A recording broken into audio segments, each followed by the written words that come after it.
नमस्कार दोस्तों, स्वागत है आपका रिंकेश प्राइम चैनल में। दोस्तों आज का जो टॉपिक है वो है हाइपोस्पाडिया के बारे में।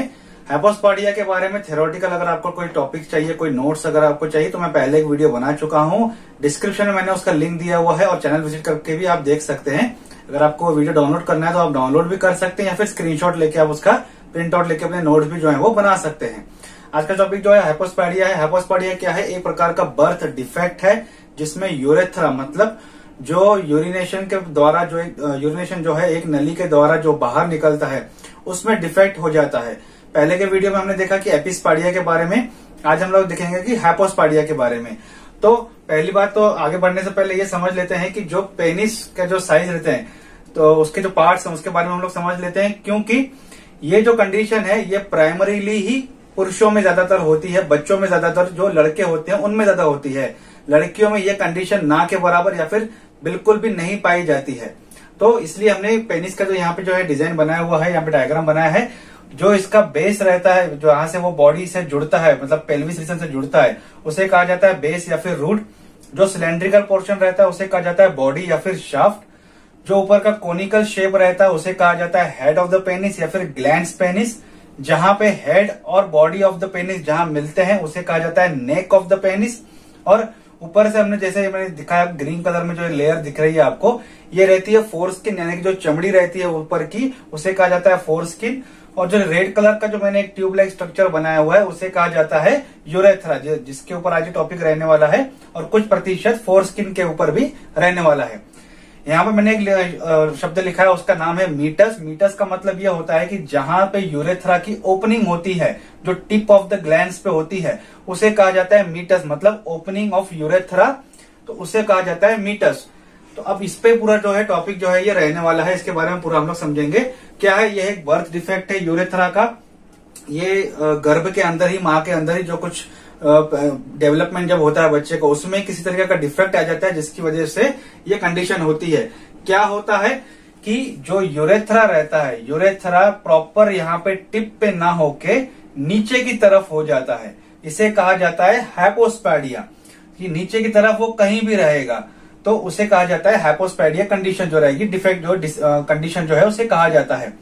पहले के टॉपिक में हमने पढ़ा था एपिस्पाडिया के बारे में, जिसमें जो यूरेथ्रा की पोजीशनिंग रहती है वो ऊपर की तरफ रहती है, मतलब पेनिस का जो ऊपरी हिस्सा रहता है वहां पे कहीं भी इसकी ओपनिंग रहेगी उसे कहा जाता है एपिस्पाडिया। और हाइपोस्पाडिया में नीचे की तरफ रहती है ओपनिंग, वो कहीं भी हो सकती है, उसे कहा जाता है हाइपोस्पाडिया। तो इसीलिए इसका नाम है, एपी मान ले ऊपर की तरफ और हाइपो मान ले नीचे की तरफ।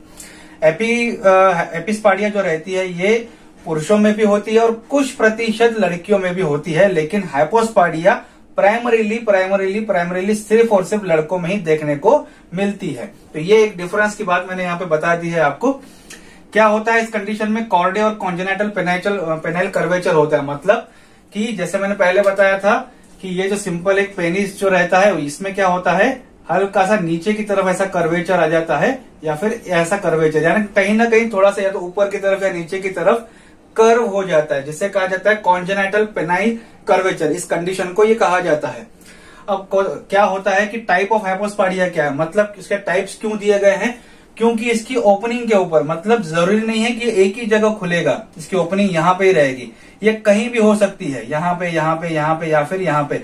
तो इस ओपनिंग के हिसाब से इसको एक नाम दिया गया है। मेनली इसको प्राइमरीली 3 हिस्सों में डिवाइड किया गया है। एक है सब कोरोनल, दूसरा है मिड शाफ्ट और तीसरा है पेनोस्क्रोटल। मतलब सब कोरोनल क्या है? जहां पे हेड ऑफ द पेनिस रहता है उसके आसपास उसकी एक ओपनिंग रहेगी नीचे की तरफ से। और मिड शाफ्ट यानी कि क्या, जो ये शाफ्ट है, बॉडी और शाफ्ट है, यहाँ के पोजीशनिंग में वो कहीं भी इसकी एक ओपनिंग रह सकती है, इसलिए इसे मिड शाफ्ट कहा जाता है। तीसरा है पेनोस्क्रोटल। पेनोस्क्रोटल मतलब यानी कि पेनिस और स्क्रोटल जहां मिलते हैं। स्क्रोटम क्या, एक थैली होती है जिसके अंदर अंडकोश यानी कि टेस्टिस जो है वो लटकते हैं, तो उस थैली जो रहती है उसे कहा जाता है स्क्रोटम। तो जहां पेनिस और स्क्रोटम मिलते हैं, जहां पे उनका कनेक्टिंग पॉइंट रहता है, उसके आसपास जो है एक ओपनिंग रहती है यूरेथ्रा की, इसलिए उसे पेनोस्क्रोटल जो है वो कहा जाता है। क्या अफेक्ट करता है हाइपोस्पाडिया एक बच्चे की जिंदगी में? कि यूरिनेशन प्रॉपर हो नहीं पाता है, उसके बाद जो उसका पेनिस के जो फंक्शन है वो प्रॉपर नहीं हो पाते हैं, सेक्सुअल एक्टिविटी अच्छे तरीके से प्रॉपर नहीं हो पाती है और पेनिस का साइज जो प्रॉपर होना चाहिए वो थोड़ा सा प्रॉपर नहीं होता है। इम्प्रॉपर होता है, जैसे मैंने पहले ही बताया कॉर्डे या फिर कॉन्जेनाइटल पेनाइल कर्वेचर रहता है। अब कॉजेज क्या है, जैसे एपिस्पाडिया का है ये भी अननोन है, लेकिन कुछ रिसर्चर्स जो हैं वो ये मानते हैं कि अगर आपके पिताजी में या फिर आपके भाई में या फिर किसी चाचा को या दादाजी को अगर किसी को हुआ है तो चांसेस हैं कि आपको भी ये होने के चांसेस कुछ प्रतिशत रहते हैं। तो कहीं ना कहीं इससे कई रिसर्चर्स जो है वो जेनाइटल भी मानते हैं।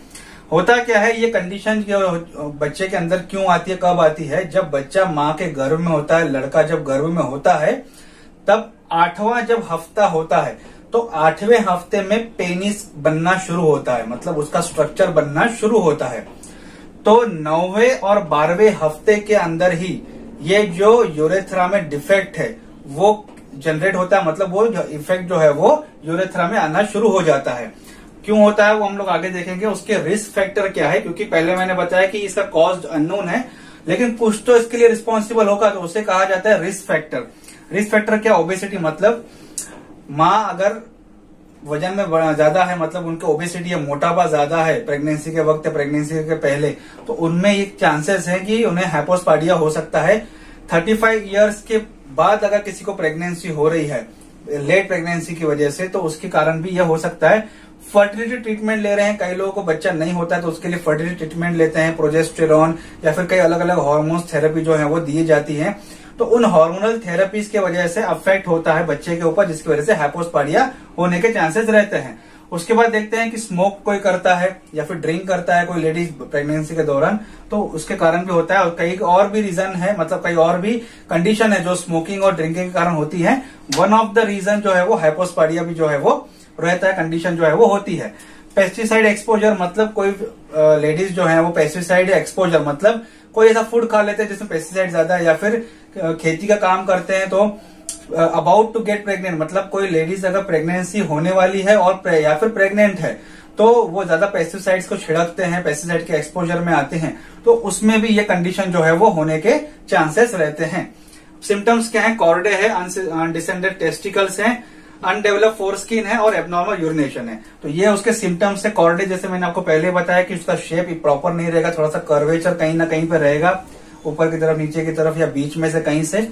अनडिसेंडेड टेस्टिकल, मतलब टेस्टिस जो है वो टेम्परेचर मेंटेन करने के लिए कॉन्ट्रैक्ट रिलैक्स होते रहते हैं, मतलब ऊपर की तरफ आते हैं, नीचे की तरफ आते हैं। तो एक टेस्टिस जो रहता है आइदर लेफ्ट या राइट, मैक्सिमम लेफ्ट जो है माना जाता है कि वो डिसेंड नहीं होता है, प्रॉपर तरीके से नीचे नहीं होता, लेकिन ये परसेंटेज भी काफी कम है। मतलब किसी को अगर हाइपोस्पाडिया हो गया तो उसमें भी कुछ 10% ऐसे लोग रहेंगे जिनमें ये कंडीशन रहेगी, अनडिसेंडेड टेस्टिकल्स। उसके बाद अनडेवलप फोरस्किन, मतलब जो ऊपर की चमड़ी रहती है, फोरस्किन जो मैंने आपको यहां बताया, वो क्या होता है, प्रॉपर तरीके से डेवलप नहीं होती है। तो ऐसे बच्चों में ऐसे कंडीशन अगर होती है हाइपोस्पाडिया, तो उनमें सर्कमसिशन बिल्कुल भी नहीं करवाना चाहिए, डॉक्टर भी आपको रिकमेंड करते हैं। उसके बाद एबनॉर्मल यूरिनेशन, प्रॉपर तरीके से यूरिनेशन होता नहीं है, क्योंकि जो मीटर्स है, जो उसकी ओपनिंग है, वो सही तरीके से न होने की वजह से कहीं से भी जो है वो स्प्रे निकल जाता है यूरिनेशन का, जहां से उसकी ओपनिंग रहती है, तो इम्प्रॉपर यूरिनेशन होता है। फर्टिलिटी के जो फंक्शनिंग है, सेक्सुअल एक्टिविटीज है, उसमें इम्प्रॉपर तरीके से फंक्शनिंग हो सकता है, क्योंकि यूरेथ्रा ही है जो सीमेन कैरी करता है, जैसे हम लोग व्हाइट लिक्विड कहते हैं, जो ऑर्गेजम के टाइम पे जो निकलता है, तो यूरेथ्रा उसे कैरी फॉरवर्ड करता है, तो उसकी वजह से भी फर्टिलिटी व फंक्शनिंग जो है वो डिस्टर्ब हो सकती है, सेक्सुअल एक्टिविटीज डिस्टर्ब होने के चांसेस रहते हैं। उसको देखते हैं कि इसका डायग्नोसिस किस तरीके से किया जाता है। डायग्नोसिस और टेस्टिंग जो है, इसका फिजिकल एग्जामिनेशन ज्यादातर देखा जाता है। डॉक्टर जो पेडियाट्रिक रहते हैं, जब बच्चे का जन्म होता है तो पेडियाट्रिक भी वहां रहते हैं, वो देखते हैं, हर एक कंडीशन देखते हैं, उसमें ये कंडीशन भी देखी जाती है। अगर उन्हें फील होता है कि ये कंडीशन है, हाइपोस्पाडिया है, तो वो आपको पेडियाट्रिक यूरोलॉजिस्ट के पास भेजते हैं। यूरोलॉजिस्ट क्या है, ये एक ऐसे डॉक्टर हैं जो कि यूरिनरी सिस्टम से रिलेटेड जो कंडीशंस रहती हैं उन्हें ट्रीट करने का या उन्हें ट्रीटमेंट देने का, मैनेज करने का जो है वो काम करते हैं। और जो यूरोलॉजिस्ट बच्चों की ऐसी कंडीशन को ट्रीट करते हैं उन्हें पेडियाट्रिक यूरोलॉजिस्ट जो है वो कहा जाता है। तो उन्हें रेफर किया जाता है। वो क्या करते हैं, वो पूरा एग्जामाइन करते हैं, स्टडी करते हैं, देखते हैं कंडीशन क्या है, कैसी है, उसके बाद आपको ट्रीटमेंट रिकमेंड करते हैं। ट्रीटमेंट क्या देते हैं, मैक्सिमम जो है वो सर्जरी ही की जाती है, और surgery as soon as possible जो है वो करने के लिए कहा जाता है। 6 से 12 महीने का जब बच्चा रहता है तभी आपको ये कहा जाता है कि इसकी सर्जरी जो है वो तुरंत हमें करनी पड़ेगी, अदरवाइज आगे जो है कॉम्प्लिकेशंस बढ़ सकते हैं। क्या पर्पस है सर्जरी का, पेनिस की साइज प्रॉपर स्ट्रेट करनी है, अच्छे से करनी है। यूरेथ्रा को सही तरीके से बिल्ड करना है, जहां से उसकी ओपनिंग होनी चाहिए उसकी होनी चाहिए, ताकि यूरिनेशन और सेक्सुअल एक्टिविटीज जो है वो बंदा अच्छे से कर सके। पोजिशनिंग यूरेथ्रा की पोजिशनिंग जो नॉर्मल जगह पे नहीं है उसे नॉर्मल जगह पे लाना, ये उसका पर्पज रहता है। फोरस्किन, जैसे मैंने बताया कि फोरस्किन प्रॉपर तरीके से डेवलप नहीं होती है, तो कुछ हिस्सा जो है उसके काट के या फिर किस तरीके से बना के उसे प्रॉपर तरीके से फोरस्किन जो है वो बनाई जाती है, उसे शेप जो है प्रॉपर तरीके से दिया जाता है सर्जरी के दौरान। प्रिवेंशन क्या क्या कर सकते हैं आप? सबसे पहली बात, जो कि रिस्क फैक्टर है उसे अगर आप अवॉइड करते हैं तो मेनली वही प्रिवेंशन रहते हैं। वजन कम रखिए, नॉर्मल एक हेल्दी वजन रखिए, जितना जल्दी हो सके। हम लोग प्रेगनेंसी अगर कोई लेडीज अगर करती है, कई लोग जो बिजी लाइफस्टाइल या फिर आजकल जो इंडिपेंडेंस कहती है लेडीज हमें बनना है, पर इस दौरान वो ये चीजें जो है वो पीछे छूट जाती है उनसे, तो उन्हें इन चीजों का भी थोड़ा सा ध्यान रखना जरूरी है। अगर वो कोई फर्टिलिटी ट्रीटमेंट ले रहे हैं तो उन्हें भी उनका पूरी जांच रखनी चाहिए। रेगुलर विजिट, रेगुलर चेकअप जो है डॉक्टर के साथ करना चाहिए। स्मोकिंग ड्रिंकिंग अवॉइड करें। साथ ही एक 400 to 800 milligram folic acid per day doctor के रिकमेंडेशन के हिसाब से आपको लेना चाहिए ड्यूरिंग प्रेगनेंसी, ताकि ये कंडीशन जो है वो अवॉइड की जा सकती है। दोस्तों, आई होप आपको आज का वीडियो अच्छा लगा होगा। वीडियो अच्छा लगे तो लाइक, शेयर, सब्सक्राइब, कमेंट जरूर कीजिएगा। Thank you.